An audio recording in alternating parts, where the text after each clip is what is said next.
Hi all, welcome to Chess News.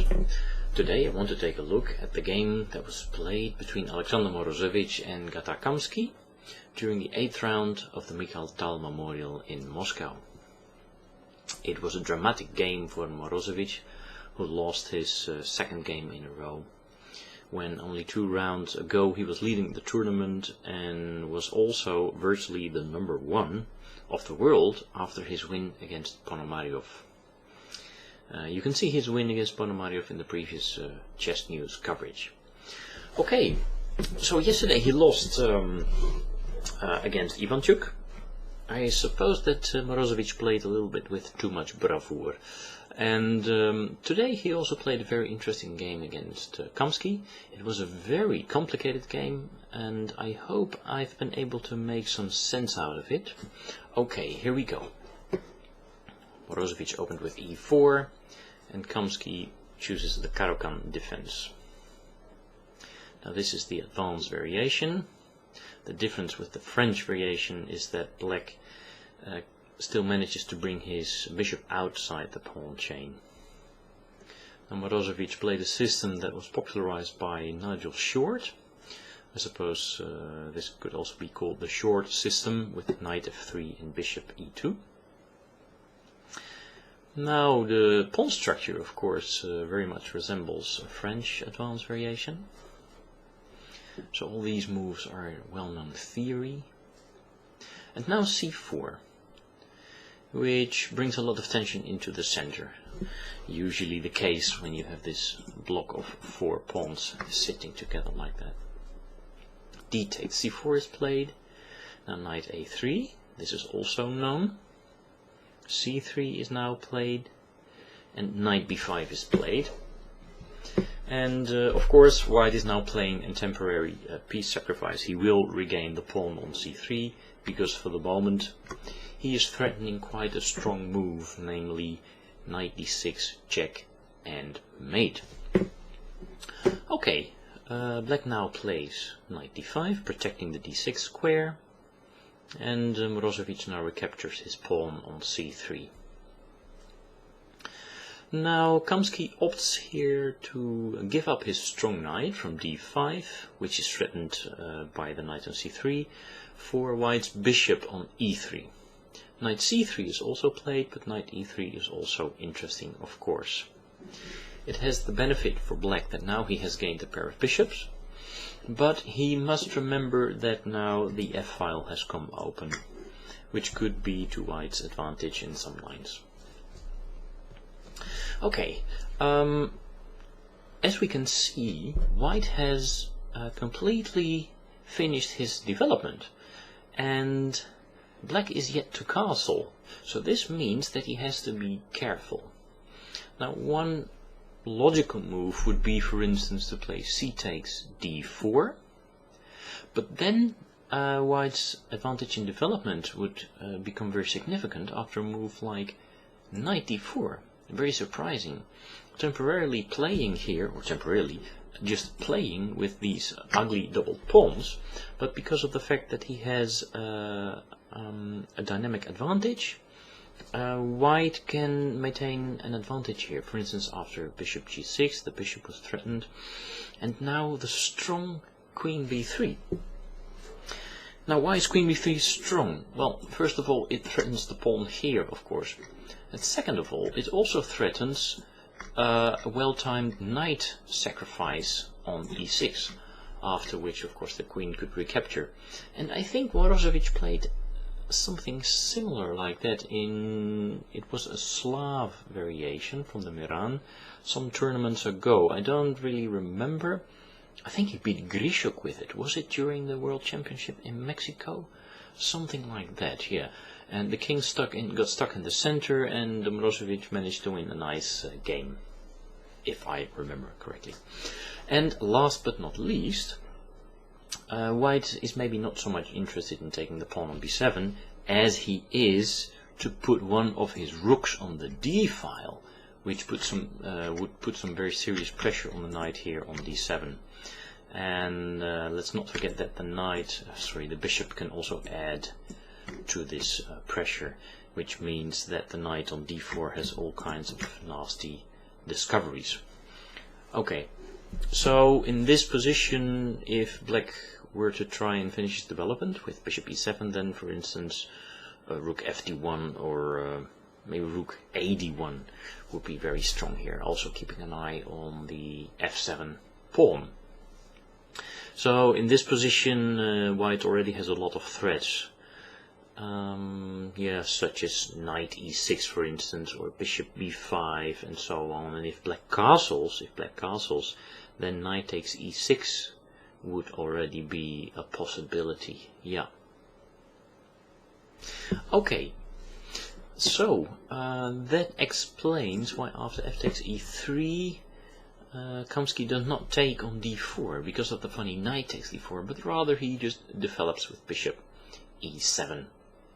And if white were now to take on c5, he could safely recapture with his bishop on c5 and pressure the e3 pawn.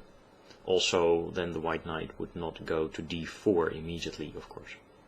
So, nonetheless, Morozevich plays here queen b3 with similar ideas, but of course it's less strong with the knight on f3 instead of d4. It does have the benefit that it threatens the b pawn, but if in this case black would also lose a tempo with b6, then again a move like rook ad1 is again strong. Again we can see the pressure down the d file, maybe in combination with moves like bishop b5, and again some kind of capture on d4 would be bad because of knight takes d4, which would not only attack the bishop but only attack the weakened square on c6 for instance. Maybe better in this case would be, if black would like to keep his pawn on b7, is something like rook b8, and then possibly after d5, which threatens probably something like e4 and d takes e6 or just d6, e takes d5 and knight takes d5. I think that black is holding on after castles, rook ad1, and maybe a move like bishop e6, something like that. I think that in this case he is quite solid, even though white may be enjoying an advantage. We should not forget that he has got these ugly pawns here, but maybe it's just you know, some piece pressure in the center. Anyway, Kamsky is not the first, the best chess player, as we say in Holland, the eerste de beste, and he just ignores the attack on his b pawn and prefers to finish his development with castles immediately. And he just invites Morozevich now to win a pawn. Because after queen takes b7, it appears that white really doesn't have anything. And rook b8 will simply regain the pawn on b2, even though Morozevich can now win a second pawn here. C takes d4 was now played. And it doesn't really make sense now to play knight takes d4 with the king safely castled. So Morozevich now recaptures with the pawn. And Kamsky now tests Morozevich. One move, he plays rook a8, and Morozevich has to go queen b7. And now he repeats moves again with rook b8, and after queen takes a7, he decides to play on with rook takes b2. Okay, well, that's at least one pawn regained, and as we can see, black has the pair of bishops, and also these pawns here are quite weak. Of course, the one on d4 is the most weak, and the one on a2 could turn into a very strong passed pawn, but for the moment it is still at home, and I suppose that black has quite decent piece play in this position, and he shouldn't really be too worried about his position being overrun. Also, quite important probably, is the fact that the queen is a very mobile piece, but for the moment it doesn't really have a lot of squares. It can't go home like this, for instance, because of the d-pawn.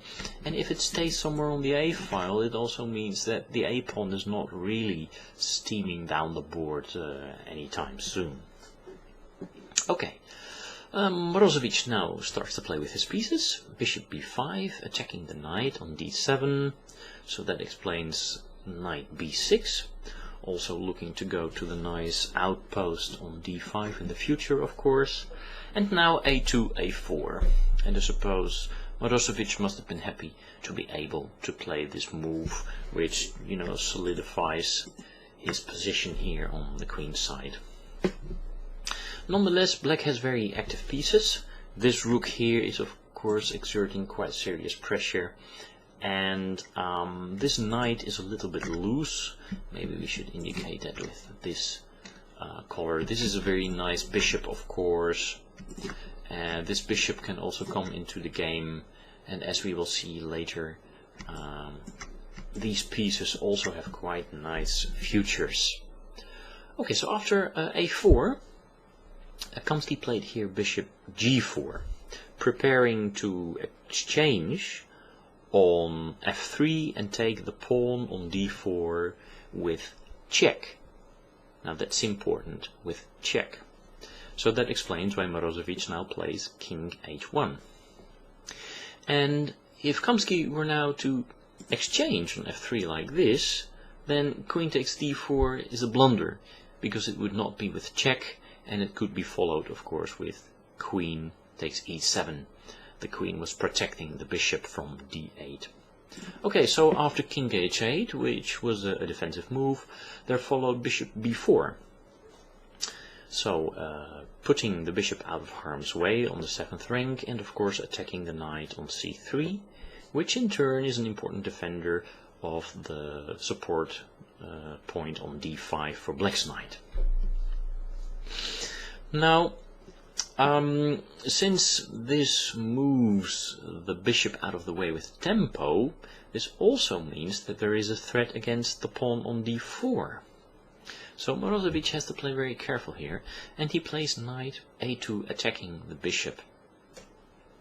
And again, if now bishop takes f3, eliminating the defender of d4, rook f3, queen takes d4, would again be losing for black. So it's still too early to try and win this pawn on d4 because of knight takes b4, and the queen was not only protecting the bishop on e7 but also the knight on b6. So let's not have a look at queen takes b4 but rook takes b4, which keeps this defense intact. But then we can see that white has a very strong move in rook a f1, hitting the f7 square 3 times and crushing through on that square. Also, if he moves his bishop, then of course this pawn becomes very strong.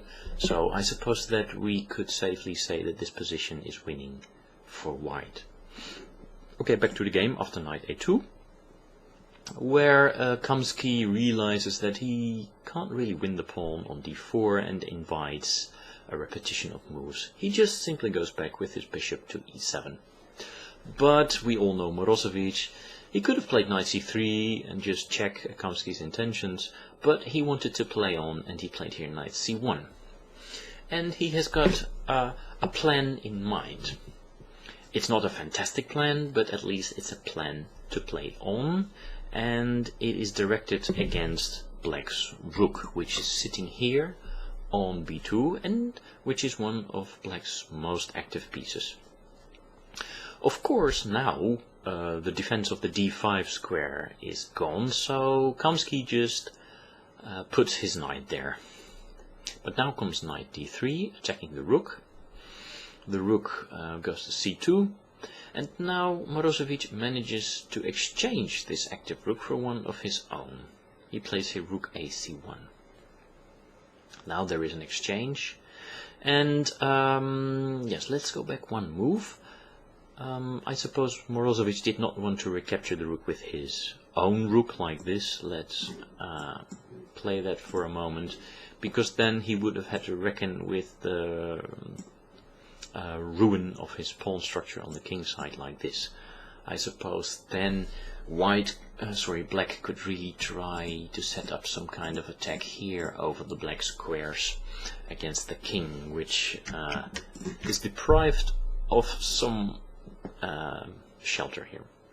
Okay, so after rook c1, knight c1 was played, and now Kamsky starts to play very actively on the king side. With, you know, all these pieces sitting here on the queen side, of course that makes sense, because he can quite easily bring his own pieces to the attack of the king side. So he starts with knight e3, and is really making use of the fact that earlier on in the game he managed to win white's bishop of the black squares. So he can attack now on the black squares. The rook on f1 is attacked, so rook e1 was played, and knight f8. So the knight is now a little closer to white's king. Sometimes you've got nasty checks, especially with the queen here on e4, but also, of course, now the knight is attacking again this weak pawn here. So in some situations Morozevich has to reckon with the loss of that pawn.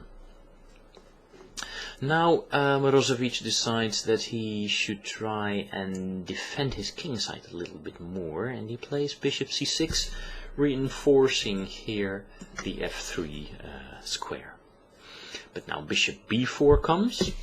This attacks the rook on e1, but also overprotects the a5 square, which means that this free pawn is still blocked, and Morozevich now plays rook d1. The final defender of the black squares on white's king side is the knight on f3. So Kamsky now exchanges that one. Bishop takes f3, bishop takes f3, and signals the attack now with queen h4.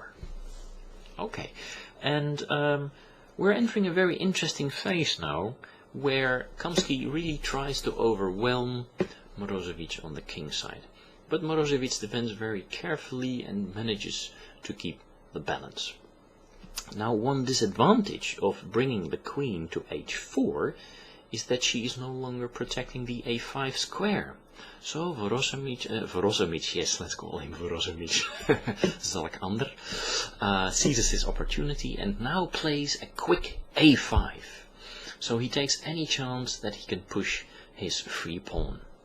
But now bishop e1, very interesting move, which blocks the defense of the first rank and prepares also to play ideas like queen f2, queen f1 mate, and also of course bishop g3 attacking h2 and really weakening white's black squares. Also, this has the very nasty threat of, and let's insert a null move here for white, if white were to play nothing. For instance, knight e3 would be strong. This would attack the rook on d1, and for instance after rook d3, bishop g3, threatening mate would be strong, when h3 would be the only defense. But after bishop f4, we can see that white is really in big trouble. Because black is attacking on the black squares, it is an advantage that there are bishops of opposite colors in that case, and there are just too many threats here. One of them, of course, being a very simple mate.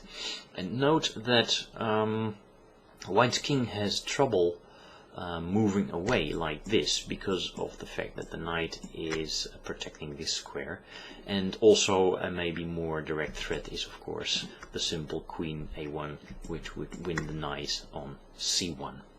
So in order to protect against all these threats, probably the best move would be rook d1, but it doesn't make sense because the rook can just be taken like this. So this would be a losing position.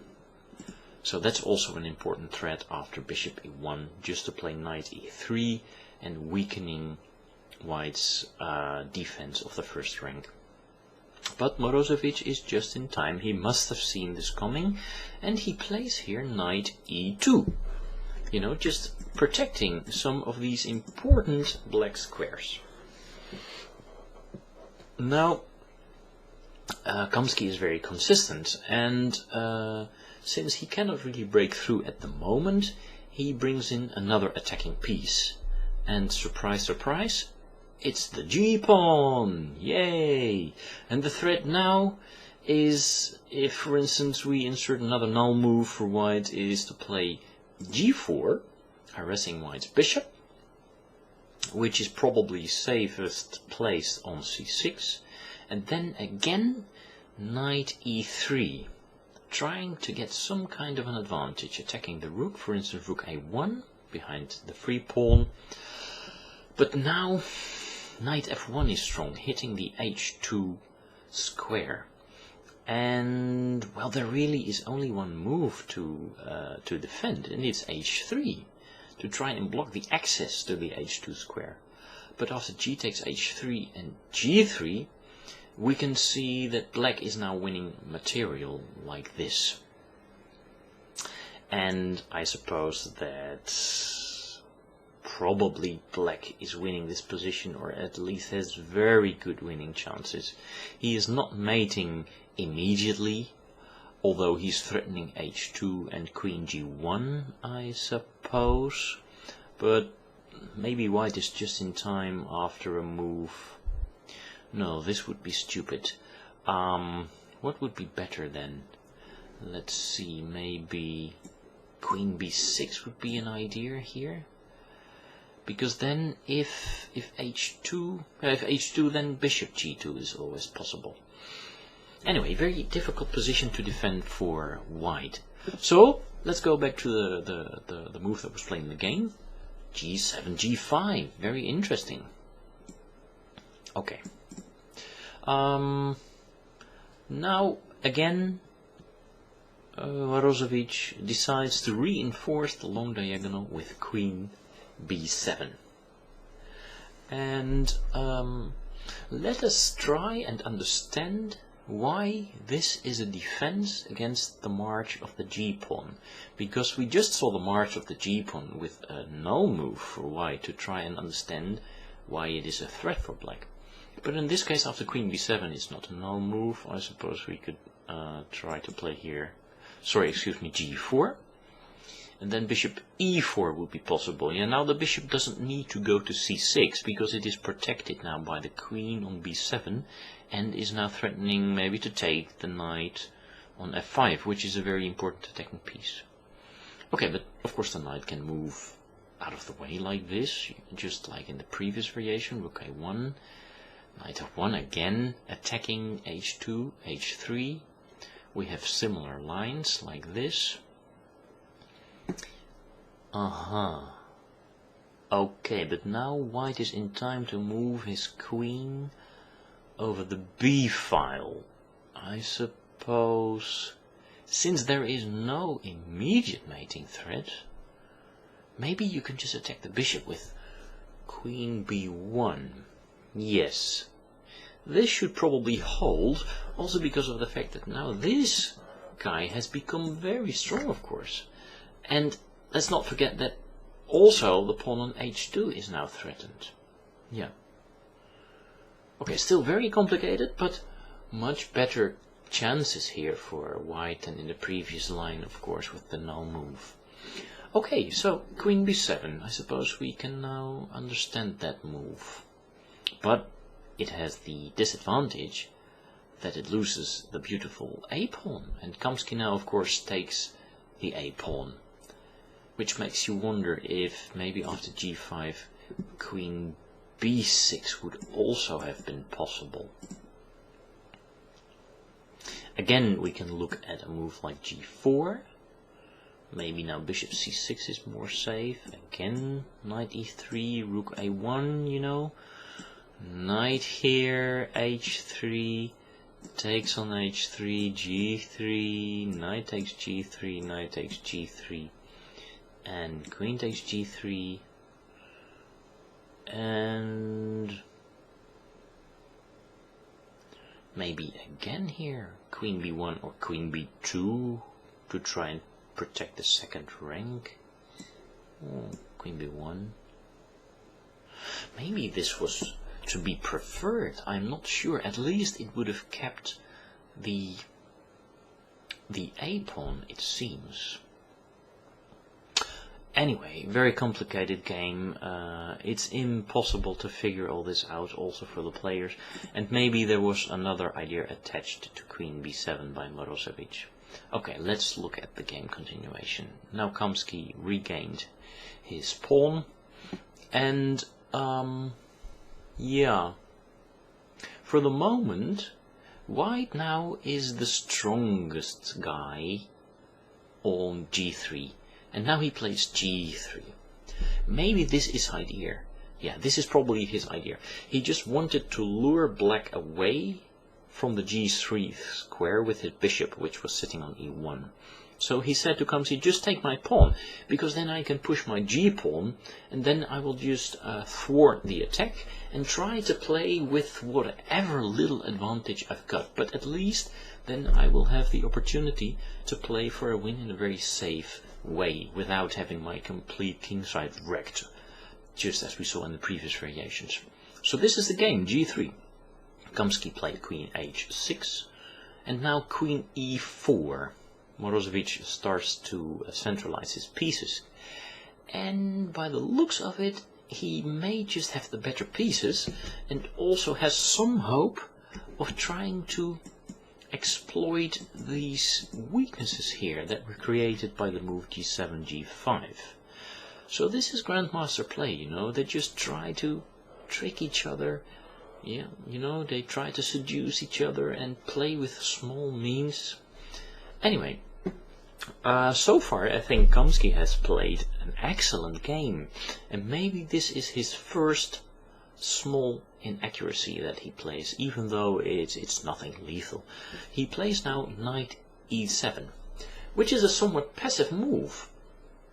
We can understand that maybe he was afraid of the move d4, d5, which would destabilize, of course, the protection of the knight here, because it is protected by the e-pawn, which would mean that white could either take the pawn or create a passed pawn, like that.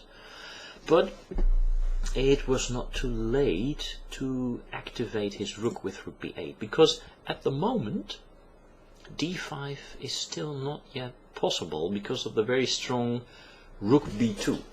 I suppose that Kamsky missed this idea. Let's not forget that they are probably very much in time trouble in this stage of the game. Because if white were now to either push his d-pawn or take on e6, let's just show that for a moment, d6, then there could follow knight g3, because even though white is the strongest on g3, he is no longer the strongest on h2, because there is a rook on b2, and in this case, of course, it would be an immediate mate, which would mean that any knight takes g3 check would be possible in this position, of course being very good for black. In retreating the knight to e7, Kamsky denies himself all these beautiful possibilities. Okay, and now it is Morozevich time to take the initiative, really. So now he also attacks the bishop on a5, which defends itself by bringing it to d8. And it's time for the next white piece to be improved. The knight on e2 is not really on its ideal square, so the queen vacates e4 for the knight. It goes to d3. Now e7 knight goes to g6. It's not very ideally placed there, but I suppose the main idea is just to bring the bishop here, and then the bishop would be protected by the knight, of course, and in the future maybe the rook could be activated after all. Okay, knight c3 followed, bishop e7, knight e4, and yes indeed rook d8, pressuring again this weak pawn d4. So white now sidesteps the threat of knight e5 because the pawn on d4 is pinned, so queen e3, and Kamsky now also improves the position of his queen. It's funny, because he used to be all over the king side, and now slowly, like anti-clockwise, he is moving his pieces back more to the center and later on to the queen side, as we will see.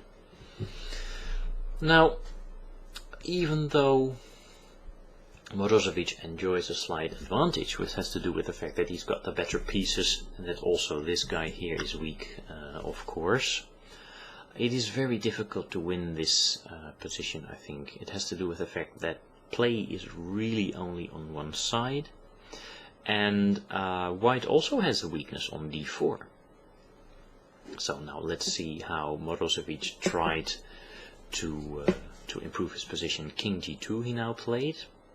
It's kind of a waiting move, I suppose, because I don't have the feeling that it really reinforces his position, because on h3, I don't know, the king probably also doesn't feel very well on h3, which we shall see later, by the way. Now rook b8 was played, so Kamsky is again slowly trying to participate again in the game, and I think now we have reached a critical moment in the game. It was possible now for Morozevich to take the pawn on g5. One move earlier that was also possible, of course, but he had to reckon with the fact that then the rook would regain the lost pawn on g5 by taking the pawn on d4. But now that Kamsky has moved his rook away to the b file, of course Moro must have been thinking, gee, why don't I just take this pawn on g5, you know? It's probably a very important one, and, well, being a pawn up is always good, right? But he must have figured out that after knight takes g5 and rook b2, there is not really a satisfying square for his king. We can take a look at three moves. Obviously king h3 is not very pleasant after queen h6 check. So let's have a look at king f1 first. Then there would be an exchange of light pieces on g5, and in all the lines it's this very annoying queen b4 move, highly activating black's pieces and of course attacking the all-time weak d4. Now note that in this position it was not possible for black to immediately regain the pawn on h2 because of rook a8 winning for white. But after queen b4 sidestepping that and queen e3 protecting the pawn on d4, black can take the pawn on h2. Okay, so with the king on f1 we're not protecting the pawn on h2, so let's look at alternative moves. For instance, after rook b8, king g1, like this. Knight takes g5, rook b2 check, and now a king g1, yes. Again an exchange on g5, and again queen b4. Again attacking the pawn on d4.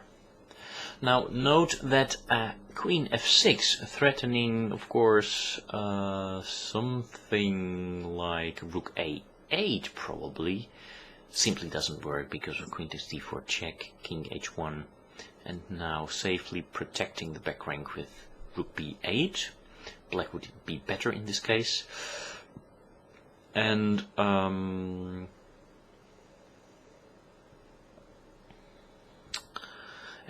okay, I wanted to show you guys something else, I think. Yeah. Instead of queen e3, maybe it's also possible to try here rook a8 check. But then king g7 is fine for black, because queen f6 is nothing because of king h6. Yeah, and actually I suppose that after that white would be in trouble even.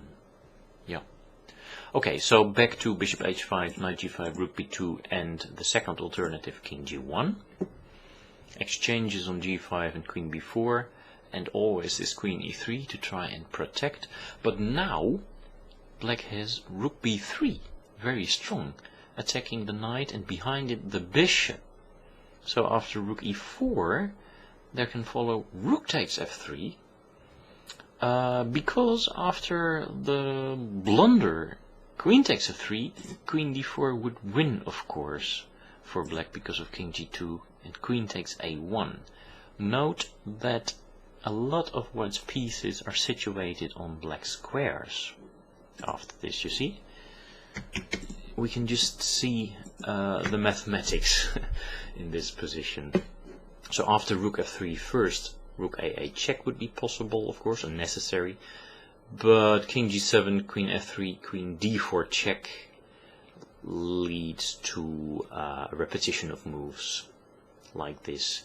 And because black is now also attacking the rook in the corner, queen f3 is necessary, but after queen d2, black is just checking all the time. King h3, queen h6, etc, etc. Okay, which leaves the third alternative after rook b2 check, which is king h1, when the king would not be on a black square, so it could not be checked from d4, yeah, very important.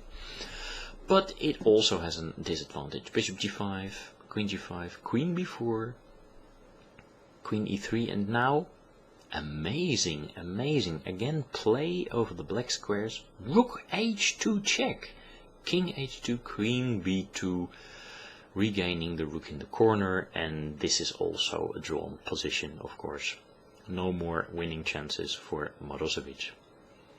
So, kudos to him that he probably saw all these lines, and after rook b8 decided not to play knight g1.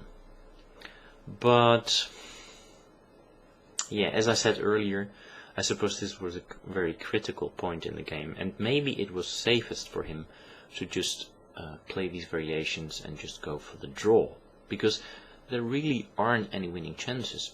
And now he tries to force matters with bishop h5, but I have the feeling that now he's getting sidetracked. There is no real idea attached to bishop h5. And it only allows black to become more and more active, which Kamsky does with queen c8. Now rook c1 was played, and rook b2 check was played, and king h3 and queen b7. Now this is a very strong move, and Morozevich must have started to feel more and more uncomfortable here.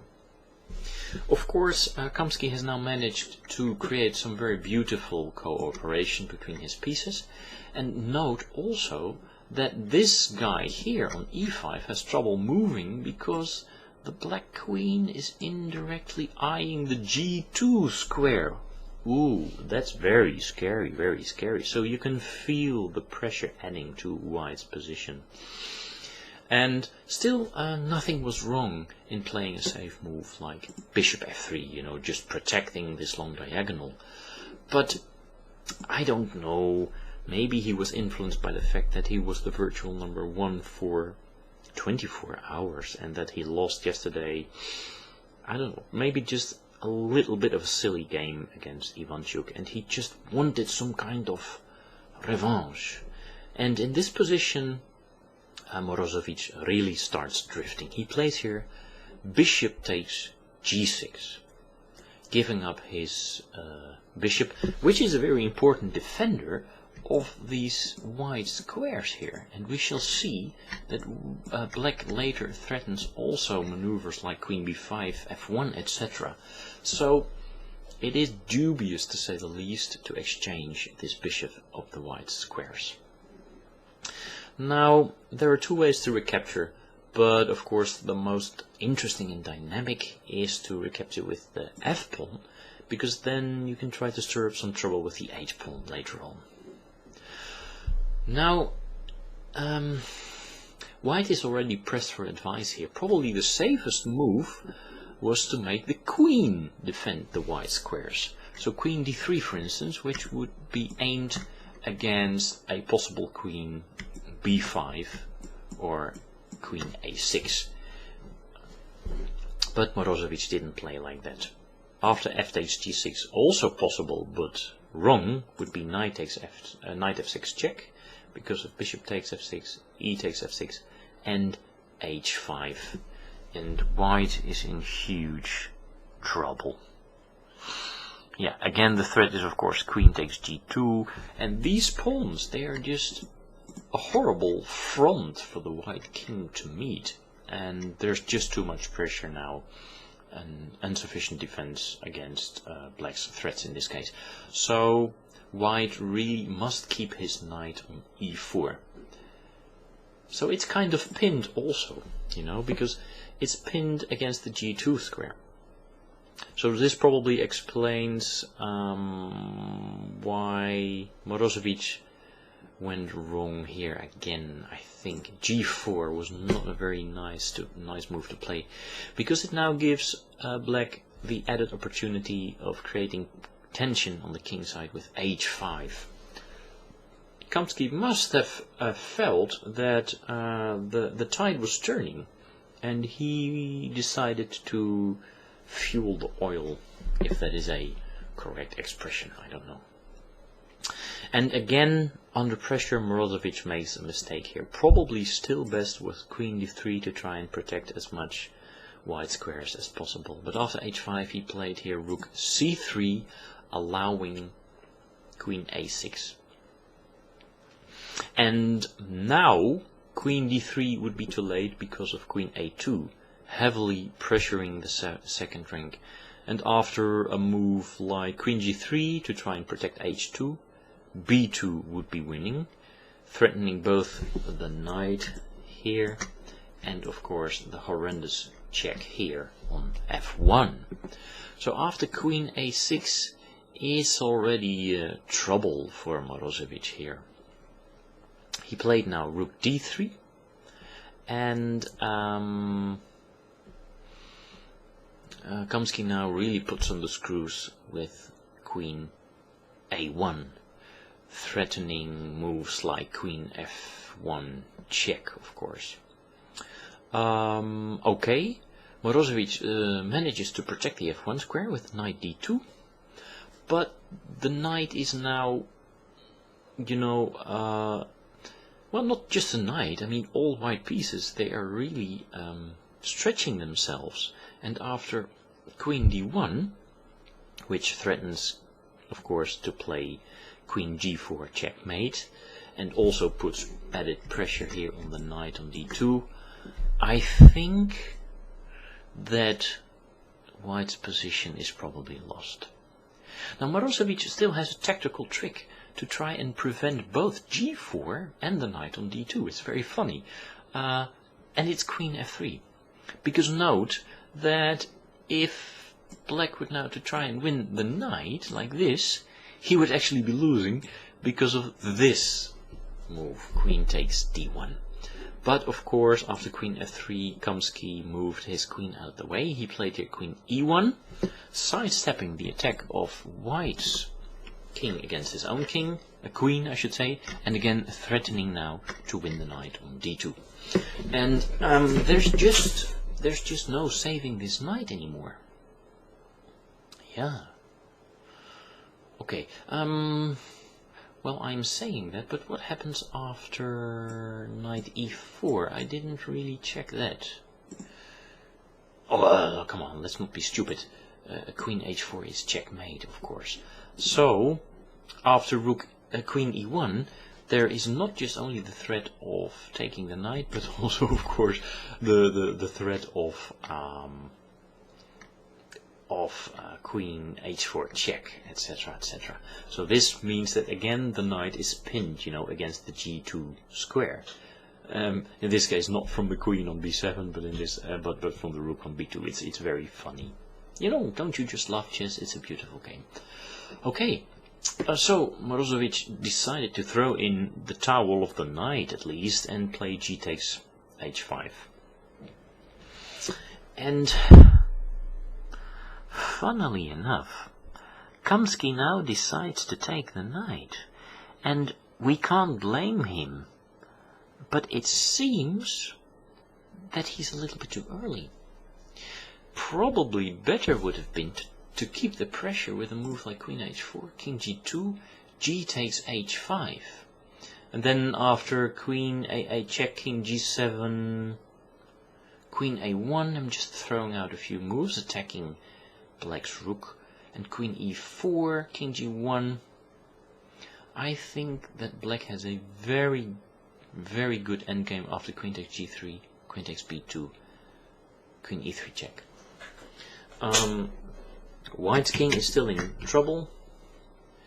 Black has good hopes of his bishop being better than white's knight, and also there is of course a pawn majority here, and I think that in this position black has very good winning chances. But Kamsky must have thought, yeah, listen, if I just win this knight I will also win, but curiously enough it just doesn't seem to be enough after rook takes d2, queen takes d2 and h takes g6. Because now Kamsky played queen f4, which makes sense, you know, just to go into a pawn versus bishop endgame and try to win that. But if we have a look at queen takes f4, which was a possibility for Morozevich, which he didn't play in the game, however, we will come to that later, we can see that black is probably just falling short by one or two moves here. King g4, bishop g5. Now this bishop cannot be taken because then the f-pawn would run. So after bishop g5, a d5 for instance. And now if black were to take that pawn, then it would be safe to take the bishop, because then white's e-pawn would also be a very strong factor. King f8, king h6, f2, g7, check, king e7. And this is a draw when both sides are queening. So after d5, maybe f3 to try and bring white's king back to the third rank. King f3, e takes d5 now. But still, after king g4 attacking the bishop, bishop h6, e6, white just has too much pawns for black to deal with. King f8 necessary because e7 was threatened. King f5, either threatening to support the pawns or to win the one on the d file, the one on d5. So of course the threat now is king e5. So bishop g7, but now h4, and there's another distractor coming down the board here. You know, d4, king e4, king e7. And white is just in time to eliminate the defender from the pawn on d4 like this. h6, bishop g6, king takes d4, and it's a draw. But we shouldn't forget that Morozevich was very close to the second time control. And, well, this line, let me see, it is about 10-11 moves deep. And I'm sure that he just was not able to figure all this out. That probably explains why after queen f4 he believed Kamsky, and he didn't exchange the queens, but rather went for the very surprising but unfortunately losing for him queen h5. So we should attach a question mark because of the fact that it is objectively losing. But we can understand why he played it, because now he has the threat of queen h7 check, and he must have thought that after queen h4, queen takes h4, which is the game continuation, g takes h4, black has the wrong pawn and bishop. Hopefully, white in this case manages to exchange, for instance, one of these pawns for this one, and then he will just tuck his king in the corner here, and black will never be able to win this because he doesn't have a bishop of the white squares. This is well-known theoretical endgame. So, in a way, kudos to Morozevich that he saw this idea, but he must have missed another idea by Kamsky, which maybe Kamsky also didn't see when he played for queen f4, but only saw later on.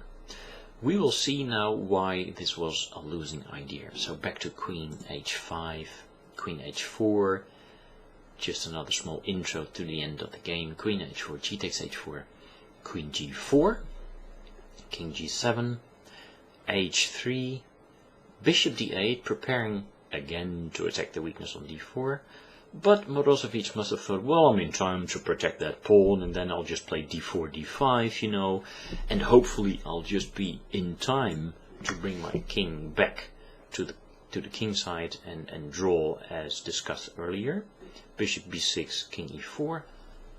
But here, not even after a long think, that's why there are of course world top class grandmasters, Kamsky played the winning, and for Morozevich probably surprising, bishop d4. And now it's just a losing pawn endgame. It's very sad for Morozevich, but that's just the truth. And it must have sunk in for him now. King d4, what else can he play? King g6. And it's either this pawn or is this pawn that's going to be lost. And there is just no defense possible. King e4 was now played. King c5, for instance, king g5 would be played. Note that, of course, not king f5, because then white would be winning, because he would have the tempo after king d6, but of course that was not Kamsky's idea. After king c5 he would dance around in similar fashion with king g5, and now after a move like king d6 it would of course be king f5, and it's Kamsky's turn to win. And after a move like king c6, then not king f5 because king d6, but first king f4 of course. And now the pawn is attacked, so Morozevich must protect the e5 pawn with king d6, but after king e5 the pawn is lost. So that explains why after king g6 Morozevich did not go to the queen side via c5 and d6, but re-centralized his king with e5. But king g5, it all amounts to the same. King e3, king f5 attacking the pawn, and yeah, now Morozevich just decides to give up the e-pawn with king f3. But after the remaining moves, king e5, king d4, king e4, king h4, king f4, king h5, e5, h4, e4, g6, e3, h5, Kamsky is just winning by one tempo, e2. Morozevich resigned. They could have followed h6, queens, h7, but after queen e5, the queening of Morozevich h-pawn is frustrated, and king f7 is simply losing to king f5 or queen h8, king g6, king g4, king h6, and for instance queen f6, checkmate. Well, very interesting game, full of all kinds of strategic and tactical considerations, and of course also full of a real struggle. This was a game in which we could really just, you know, see the waves going back and forth. White attacking, black attacking, white attacking, black attacking. You know, just really two top class grandmasters trying to play with each other like cat and mouse, and in the end it was Kamsky emerging victorious. I think this must have been my longest video analysis so far. I hope it stayed well below 100 megabytes, because otherwise I simply cannot upload it and you guys would not be able to enjoy it. I hope you've enjoyed it. If I'm able to upload it, we will see that shortly. Hope to see you next time for another amazing Grandmaster game.